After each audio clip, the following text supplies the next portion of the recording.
Hello students, welcome to Crack Neat Biology. In the video la class 11 chapter 3 plant kingdom la irundhu bryophytes பத்தி பார்க்க போறோம். So bryophytes includes the various mosses.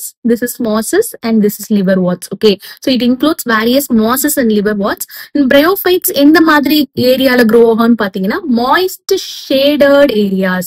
இந்த மாதிரி ஏரியாஸ்ல ரொம்ப little sunlight தான் வந்து டைரக்டா படும். அதனால எப்பவுமே அந்த moisture வந்து retain ஆகும். Consistently damp இருக்கும். So direct sunlight ரொம்ப படாததுனால அதுல இருக்க மாய்ஸ்சர் வந்து எவாபரேட் ஆகாது. சோ கன்சிஸ்டன்ட்லி டேம்ப் எப்பவுமே அந்த ஈரப்பதத்தோடயே இருக்கும். அந்த மாதிரி ஏரியாஸ்ல bryophytes grow ஆகும். அண்ட் bryophytes வந்து amphibians of the plant kingdom அப்படின்னு சொல்லுவோம். Because it can live in soil but it mainly depends on the water for sexual reproduction. So both land and water depend பண்ணி இருக்கிறதுனால bryophytes amphibians of the plant kingdom னு சொல்லுவோம், which is important. And they usually occur in damp, humid and shaded localities. நம்ம பார்த்தோம் ஈரப்பதமான direct sunlight இல்லாத ஏரியாஸ்ல தான் இது grow ஆகும். And they play an important role in plant succession on bare rocks and soil. So bare rocksல colonize பண்ணக்கூடிய first organisms mosses and lichens தான். So அதனால the pioneer species சொல்லுவோம் because they are among the first organisms to form colonies in bare rocks. So bare rocksல colonies form பண்ணி அந்த rocks வந்து it will decompose decades எடுத்துக்கும். over hundreds of yearsல அது கொஞ்சம் கொஞ்சமா அது decompose பண்ணி அது வந்து soil formationக்கு help பண்ணும், which make that soil suitable for the growth of the higher plants. அதனால plant successionக்கு வந்து it plays an important role. And plant body of bryophytes பாத்தீங்கன்னா it have more differentiated plant body compared to algae and it is thallus like. So thallusனா it will lack the true root stem or leaves. So அந்த மாதிரி இருக்கிறத thallus ன்னு சொல்லுவோம். And prostrate-னா like flat on the ground. So flat horizontal grow ஆகும் or erectனா வந்து upright, grow upright, இந்த மாதிரி vertical grow ஆகிறது. And attached to the substratum by a unicellular or multicellular rhizoid. So substratumன்றது அது grow ஆகிற ground, soil, rock அதெல்லாம். Okay. So multicellular or unicellular rhizoids மூலமா இது வந்து substratum கூட attach ஆயிருக்கும். And may possesses root like, leaf like or stem like structures present ஆயிருக்கும். But true root stem or leaf இருக்காது. Okay. So life cycle of bryophytes வந்து NEET aspectல it's important. NEET 2025லயே life cycle of bryophytes வச்சு ஒரு question கேட்டிருக்காங்க. And so இது வந்து நம்ம kingdom plantae-ல alteration of generation பத்தி பார்த்தோம். அதை நீங்க recall பண்ணணும் இப்போ. So gametophyte-ன்றது it's a haploid phase, whereas sporophyte-ன்றது it's a diploid phase. Okay. So the gametophyte வந்து so the spores வந்து it will produce gametes through mitosis and the gametes வந்து it will fuse and form the zygote, and in the zygote வந்து it will form the sporophyte, and sporophyte வந்து it will undergo meiosis and form the haploid spore. So this is basic. Okay. So இப்ப bryophytes பத்தி பார்க்கலாம். So main plant body of bryophyte தான் வந்து gametophyte ன்னு சொல்லுவோம். And gametophyte வந்து haploid இருக்கும் and it produces the gametes. Okay. So sex organs in bryophytes பாத்தீங்கன்னா multicellular இருக்கும் and male sex organ is called as the antheridium and so antheridium which produces the biflagellate anthrozoids. So this is biflagellate anthrozoids. ரெண்டு flagella இருக்கு பாருங்க. So why it possesses flagella? Because it has to swim in water and reach the female gamete. Egg வந்து reach பண்ணணும். So it possesses two flagellas. And the female sex organ வந்து archegonium னு சொல்லுவோம், which is flask shaped as seen in this picture, and it produces a single egg. So இந்த anthroids வந்து waterல release ஆனதுக்கு அப்புறம் it will come in contact with archegonium, which is the female sex organ, and in the anthrozoid வந்து it will fuse with the single egg produced by the archegonium. So அந்த single egg ஓட fuse ஆகி it will form the zygote. So இந்த zygote வந்து உடனே reduction division meiosis வந்து உடனே undergo பண்ணாது. It will produce a multicellular body called sporophyte. So this is sporophyte. Okay. So இந்த sporophyte வந்து free living இருக்காது. இது photosynthetic gametophyte ஓட attach ஆயிருக்கும் and அதோட nourishment வந்து gametophyteல இருந்து எடுத்துக்கும். Sporophyte வந்து it is not free living in bryophytes. Okay. Sporophyte is dependent on the photosynthetic gametophyte for nourishment. Okay. So and the சில sporophyte cells வந்து it will undergo reduction division, that is meiosis, to produce the haploid spores, and in the haploid spores வந்து it will germinate to produce the again main gametophyte. Gametophyte என்றது என்னது? Plant body of bryophytes. So this is the life cycle of bryophytes. So NEET 2025ல கேட்டிருக்கிறது நம்ம பார்க்கலாம். So first என்ன ஆகும்? Attachment of gametophyte to substratum. First கேமெட்டோஃபைட்ன்றது main plan body of bryophytes. அது வந்து சப்ஸ்ட்ரேட்டம் கூட அட்டாச் ஆகும். தென் சப்ஸ்ட்ரேட்டம்ன்றது அது வாழ்ற locality, soil or rock or ground அதுல. Okay, then release of antherozoids on water. வாட்டர்ல வந்து ஆந்த்ரோசோவாய்ட்ஸ் ரிலீஸ் ஆகும். தென் இந்த ஆந்த்ரோசோவாய்ட்ஸ் வந்து it will fuse with the egg to form the zygote and immediate meiosis undergo பண்ணாது, sporophyte form ஆகும். And some cells of the sporophyte வந்து it will undergo reduction division to form the to produce the haploid spores. அப்புறம் இந்த haploid spores மறுபடியும் வந்து it will upon germinate to produce the gametophyte, which is the plant body of the bryophytes. So this is the life cycle of bryophytes. Important. Okay, then importance of bryophytes பார்த்தோம்னா, bryophytes வந்து especially mosses, it provides food for herbaceous animals, herbivorous animals, mammals, birds, இதுக்கெல்லாம் வந்து food provide பண்ணும். And species of sphagnum, இது important. Okay, so இது வந்து so sphagnumன்றது it's a moss which produces peat which is used as fuel. So for a long period of time இந்த peat வந்து fuel-ஆ use பண்ணிட்டு இருக்காங்க. So பீட்ன்றது என்னன்னா brown or black substance. வந்து ஒரு பிளான்ட் வந்து டீகே ஆனதுக்கு அப்புறம் அது அண்டர் அது வாழ்ந்த அந்த கிரவுண்ட்ல வந்து அது இந்த சாஃப்ட் இந்த கூல் அண்ட் வெட் பிளேசஸ்ல சாயில் மாதிரியே தான் இருக்கும். அது அந்த டீகேட் கிடையாது, டெட் பிளான்ட் அது வந்து ஃபார்ம் பண்ற அந்த ஒரு அந்த பிளாக் சாயில் லைக் சப்ஸ்டன்ஸ் தான் பீட். இது வந்து it's a pellet of the peat produced by sphagnum moss species. Okay, so இது வந்து ரொம்ப very long period of time இத fuel-ஆ யூஸ் பண்ணிட்டு இருக்காங்க. And as a packing material-ஆவும் யூஸ் பண்றாங்க for transshipment of living material. So living materialன்றது flowers, plants, இந்த மாதிரி சீட்லிங்ஸ் இதெல்லாம் வந்து டிரான்ஸ்போர்ட் பண்றதுக்கு. ஏன் இதை அதுக்கு யூஸ் பண்றாங்கன்னா, because it has the high water retention capacity, ஹைக்ரோஸ்கோபிக்கா இருக்கும், it can hold water. So அந்த மாதிரி அதோட ஹைக்ரோஸ்கோபிக் நேச்சர்னால இந்த பேக்கிங் மெட்டீரியல், லிவிங் மெட்டீரியலை டிரான்ஸ்போர்ட் பண்றதுக்கு இது யூஸ் பண்றாங்க. And mosses along with lichens நம்ம ஆல்ரெடி பார்த்தோம் இல்லையா, form are the first organisms to colonise the rocks. So ராக்ஸை காலனைஸ் பண்ற ஃபர்ஸ்ட் ஆர்கானிசம்ஸ் இது contributing to soil formation. So soil எப்படின்னா by decomposing the rocks. So over decades, hundreds of years எடுத்துட்டு அது கொஞ்சம் கொஞ்சமா ராக்கை decompose பண்ணி it will make it suitable for the growth of the higher plants. Okay, then mosses வந்து soil formation, soil conservationக்கும் help பண்ணுது, soil erosionனையும் prevent பண்ணுது. soil erosionன்றது என்னது? அந்த top layer of the soil gradually வந்து remove ஆகிறது தான் soil erosion. So அது எதுனால remove ஆகும்? rainனால, windனால, and even man-made disaster like deforestationனால soil erosion நடக்கும். So இந்த mosses வந்து இந்த dense mat மாதிரி soilல form ஆயிருக்கிறதுனால, so it will reduce the impact of falling rain and prevent the soil erosion. The top layer of the soil gradually remove ஆகாம இது வந்து prevent பண்ணும், thereby preventing the soil erosion. Okay, so bryophytes are divided into liverworts and mosses.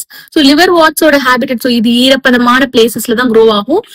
So இது வந்து மெயினா moist shady habitats, this is banks of streams. streamsன்றது river channel தான். So இந்த ஆத்தோர அந்த பகுதிகள்ல grow ஆகும். And marshy groundனா அந்த wet and soft soil, ஈரப்பதமான soil, dampனாலும் அதுதான். And bark of treesன்றது அந்த மரப்பட்டைகள், அந்த outer layer of the trunk இருக்கு இல்லையா மரத்துல, அது அந்த மாதிரி ஏரியால deep in the woods அந்த மாதிரி habitatல இது grow ஆகும். And இதோட plant body வந்து thalloidனா it lacks the true root stem or leaf. And example for liverworts, marchantia. Okay, நல்லா ஞாபகம் வச்சுக்கோங்க, liverwortsக்கு example marchantia. And the thallus is dorsiventral and closely pressed to the substrate. dorsiventral-னா என்னன்னா அதோட upper and lower portion ரெண்டுமே வந்து டிஸ்டிங்டா இருக்கும், ஒரே மாதிரி இருக்காது. அப்பரும் lower portion வந்து டிஃபரெண்டா இருக்கும், அதான் dorsiventral. And it closely oppressed to the substrateன்றது soil ground. அதோட எப்படி oppressedனா என்னன்னா ஜாயின் ஆயிருக்காது, க்ளோஸா இருக்கும் பட் ஜாயின் ஆயிருக்காது, அந்த மாதிரி இருக்கிறது வந்து oppressedன்னு சொல்லுவோம். ஓகே, சோ thallus வந்து dorsiventral-ஆ இருக்கும் and closely oppressed to the surface substrate. Okay, அந்த லீஃப் மெம்பர்ஸ்க்கு பாத்தீங்கன்னா டைனி லீஃப் லைக் அப்பெண்டேஜஸ் இருக்கும். சோ இந்த மாதிரி. Okay, So in two rows on the stem-like structures. Stem-like structures la tiny leaf-like appendages as two rows அது present ஆயிருக்கும்.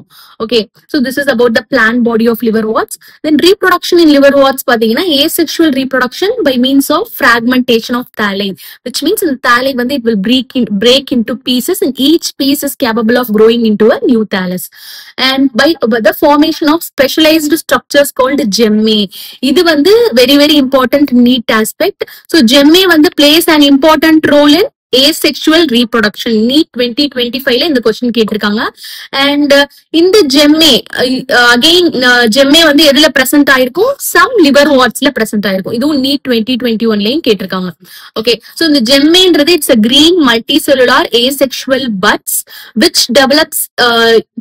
develop in small receptacles called gemma cups. So this is gemma cups. Okay, so இது வந்து thalli, this is thalli. So thalliல வந்து இந்த gemma cups locate ஆயிருக்கு. And இந்த gemmae வந்து it will detach from the plant bodyல இருந்து detach ஆகி it will germinate to form the new individuals. So gemmae வந்து it plays an role in asexual reproduction of liverworts. இது important, ஞாபகம் வச்சுக்கோங்க. Okay, and sexual reproduction பார்த்தோம்னா during sexual reproduction male and female organs வந்து are produced either on the same thalli or on the different thalli. So male reproductive organ என்னது antheridiophore, whereas female reproductive organ ஆர்கிகோனியம்னு சொல்லலாம், ஆந்த்ரிடியம்னு சொல்லலாம். Okay, so இது ரெண்டுமே ஒரே தாலையிலே, அதாவது இதான் ஒரு தாலை, சோ ஒரே தாலையிலேயும் பிரசன்ட் ஆயிருக்கும், இல்ல டிஃபரெண்ட் தாலையிலேயும் பிரசன்ட் ஆயிருக்கும்னு சொல்றாங்க. Okay, and the sporophyte is differentiated into foot, seta and capsule. So this is capsule and this is seta. Okay, and footன்றது என்னன்னா the base of the sporophyte which is attached to the gametophyte. So அததான் வந்து foot ன்னு சொல்லுவோம். So the sporophyte is differentiated into foot, seta and capsule, and after meiosis the spores வந்து capsule தான் வந்து present ஆயிருக்கும். Okay, produced within the capsule, and in the spores வந்து it will germinate to form the free living gametophytes. So bryophytes ல gametophyte free living ஆ இருக்கும், sporophyte வந்து it is dependent on the gametophyte for nourishment. Okay, ஏன்னா gametophyte தான் photosynthetic. So அது food அதோட nourishmentக்கு sporophyte gametophyte தான் depend பண்ணி இருக்கும். So gametophyte it is free living in bryophytes, ஞாபகம் வச்சுக்கோங்க. Okay, so this is about the liverworts. Then mosses பார்த்தோம்னா the predominant stage of the life cycle of a moss வந்து gametophyte தான். So gametophyteல two stages இருக்கு. ஒன்னு protonema stage, another one is leafy stage. So the protonema stageன்றது it germinate directly from the spores. Okay, இது வந்து juvenile stage, primary stage of gametophyte. Okay, so it is a creepingனா என்னன்னா horizontally along the surface grow ஆகிறது. And green, so green because it is photosynthetic, chlorophyll pigment இருக்கிறதுனால. And branchedன்றது single branch கிடையாது, அந்த branching, so அது ஒரு branching formல grow ஆகுது இல்லையா, அதனால branched சொல்லிருக்காங்க. And frequently filamentous stage, filamentousனா thread like filaments இருக்கும். So இந்த மாதிரி இருக்கிறது தான் it's the primary protonema stage, juvenile stage. So இந்த த்ரெட் லைக் மார்பாலஜி மாதிரி இருக்கு பாருங்க, அததான் சொல்லியிருக்காங்க. Okay, so this is the first stage. Second stage பாத்தீங்கன்னா leafy stage. இது வந்து secondary protonemaல இருந்து develop ஆகும் as a lateral bud. Okay, so secondary protonemaல இருந்து lateral bud develop ஆகிறது வந்து it's a leafy stage, and they consist of upright slender axis bearing spirally arranged leaves. So upright slender axis னா the narrow-ஆ vertical-ஆ grow ஆகிறது. Okay, அதான் சொல்லியிருக்காங்க. And spirally arrange, அதோட leaf formation spirally அரேஞ்ச்டா இருக்கு. And they're attached to the soil through the unicellular or multicellular rhizoids. Okay, and this stage bears the sex organ. So இந்த ஸ்டேஜ்ல தான் பாத்தீங்கன்னா இங்கதான் வந்து செக்ஸ் ஆர்கன்ஸ் பிரசன்ட் ஆயிருக்கும். Okay, so reproduction in mosses பாத்தீங்கன்னா vegetative reproduction by fragmentation and budding in the secondary protonema. So in the secondary protonemaல இந்த budding form ஆகுது இல்லையா, இந்த bud வந்து it will give rise to a new moss plant. Okay, leafy moss plant அதான் secondary புரோட்டோனிமால budding form ஆகுறது. So vegetative reproduction இந்த மாதிரி நடக்கும். வேற செக்ஷுவல் ரீப்ரொடக்ஷன் பாத்தீங்கன்னா the sex organs antheridia and archegonia are produced at the apex of the leafy shoots. Apex not topmost highest position la. So in the region la sex organs produce ஆகும் apex of the leafy shoots. Okay, so இதுல கொடுத்திருக்காங்க பாருங்க இந்த archegonium. So அந்த top portion இந்த பிக்சர்ல காமிச்சிருக்காங்க. So இந்த leafy shoots apex of the leafy ஷூட்ஸ்ல ஆந்த்ரடியம் அண்ட் ஆர்கிகோனியம் பிரசன்ட் ஆயிருக்கும். Okay, and after fertilization the zygote develops into a sporophyte. So after நம்ம அந்த alteration of generationலயே பார்த்தோம், fertilizationக்கு அப்புறம் zygote form ஆகும் and zygote வந்து sporophyte develop ஆகும்.